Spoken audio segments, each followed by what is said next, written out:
রানী শঙ্কৈলে ভুট্টা ক্ষেত থেকে ৪ বছরের শিশুর মরদেহ উদ্ধার, আটক এক। ঠাকুরগাঁওয়ের রানী শঙ্কৈল উপজেলার ধর্মগড় ইউনিয়নের ভরণিয়া আনসারডাঙ্গি এলাকায় ভুট্টা ক্ষেত থেকে লামিয়া আক্তার ৪ নামে এক শিশুর মরদেহ উদ্ধার করেছে পুলিশ। এ ঘটনায় সন্দেহভাজন হিসেবে একজনকে আটক করা হয়েছে।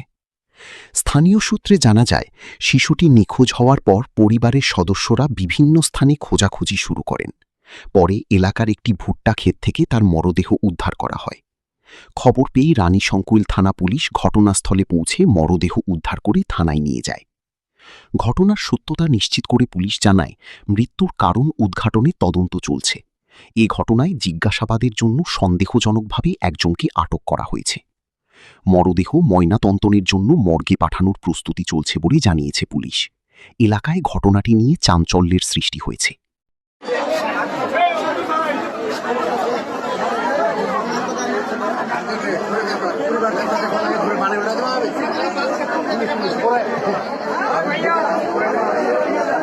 লোক আছে